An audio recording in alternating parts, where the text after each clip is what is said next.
তো মাঞ্চুরিয়ান বল বানানো কতটা ইজি, আর ওইটাকে গ্রেভি বানাতে পারেন বা ড্রাইও বানাতে পারেন। বাট আমি আজকে তোমাদের সাথে যে রেসিপিটা শেয়ার করব সেটা কিন্তু একদমই ড্রাই নয়, গ্রেভিওয়ালা। তার জন্য বানানোর রেসিপিটা চলো ঝটপট দেখে নিই। এখানে আমি একটুখানি ক্যাপসিকাম আর বিনস, যেটাকে আমি মিক্সারে পেস্ট করে নিয়েছিলাম, আর একটু কাঁচা লঙ্কা। আর সবথেকে বড় ভুল করেছি মিক্সারে পেস্ট করাতে, এটা একদম মানে সত্যিই পেস্ট হয়ে গেছে। আমি নর্মালি চপারেই করি, বাট জানি না কেন সেদিনে মিক্সারে করছিলাম। আর একবার এরকম ভ্যাতে হয়ে যাওয়ার পরেও আমি ওটাকেই কন্টিনিউ করি, জানি না হয়তো এটা আলসের জন্যই এটা করেছি। আর এটা আমি মিক্সারে আবার করেছি, তাই পুরো ভ্যাতে হয়ে গেছে। আর কি বলবো, তোমাদের কিছু বলার নেই। তারপর আমি বাঁধাকপিটাও কিছুটা মিক্সারে করেছি, জানি না দেখতে পাচ্ছিলাম চোখের সামনে এরকম হচ্ছে, বাট তাও আমি এইভাবেই এটাকে কন্টিনিউ করে গেছি। আমি আর চপারে করিনি, আমার কাছে চপারে আছে, আর তাই জন্য কিছুটা বাঁধাকপি আমি এখানে চপ করে নিয়েছি, কারণ একদমই সব একদম বাটাবুটি হয়ে গেছিলো। তোমরা কিন্তু এই ভুলটা করবে না, তোমরা কিন্তু চপারেই করবে, মিক্সারে কিন্তু হচ্ছিল না। আর আমি এখানে সামান্য আদা রসুন, যেটা কিন্তু কম্পালসারি।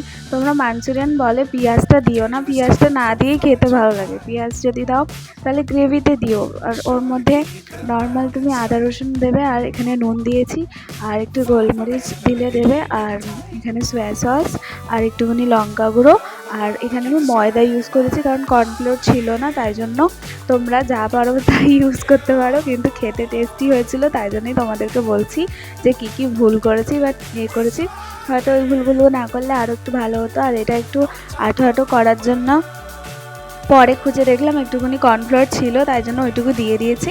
আর তারপরে অল্প অল্প তেলে একটুখানি একদমই ভাতে হয়ে গেছিলো, কিন্তু ওটাকে আমি অ্যাডজাস্ট করে নিয়েছি ওই তেলের মধ্যেই ভাজার জন্য। আমি ভাবলাম যে যা হয়েছে এটা আস্তে আস্তে বড়াটা করে নিই, কী জানি হবে কি না, ভেঙে যাবে কি না।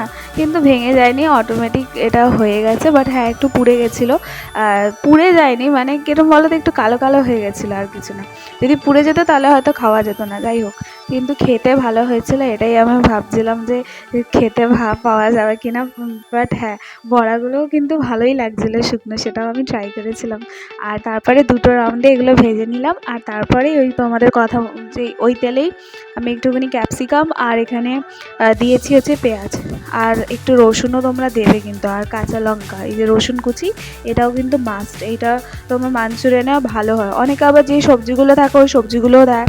এখানে আমি একটু আদা বাটা দিলাম, আর এইটা কিন্তু দিলে টেস্টটা হবে, আর না দিলে তোমরা তোমাদের মতো করবে, আমিও আমার মতোই করেছি। আর ভুল ত্রুটিগুলো তোমাদের সাথে ডিসকাস করলাম। আর আমার চ্যানেলে তোমরা সবাই অনেক ভালোবাসা দিচ্ছ, তোমাদের সবাইকে ধন্যবাদ।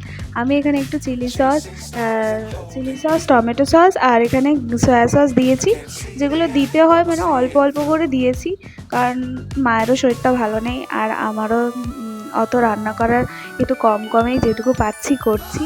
আর তোমরা দেখে জানিও, তোমাদের কমেন্টগুলো কিন্তু আমি পড়ি, আর তোমাদেরকে আমি রিপ্লাইও করি শর্টস ভিডিওতে। তো তোমরা যদি চাও যে শাউট আউট পেতে, তো আমাকে কিন্তু কমেন্ট করতে ভুলো না। আর আজে বাজে কমেন্ট করো না, তাহলে আমিও আজে বাজে উত্তর দেবো। তার থেকে ভালো কমেন্ট করো, ভালো উত্তর পাবে। আর সুন্দরভাবে তোমরাও তোমাদের রান্নাবান্না করো, খাওয়া দাও, আর নিজেকে ভালো রাখো, হ্যাপি রাখো। তো এটা খেতে কিন্তু ভালো হয়েছিল, কিন্তু তোমাদের কীরমভাবে বানাও আমাকে কিন্তু কমেন্ট করবে। আর এই রেসিপি তোমরা আগে ট্রাই করেছো কিনা সেটাও কমেন্ট করবে, জানাবে কিন্তু। আর হ্যাঁ, ভালো লাগলে একটু শেয়ারও করবে, আর একটু লাইক শেয়ার কমেন্টও করো। বাই বাই, আমি চললাম খেতে, টাটা।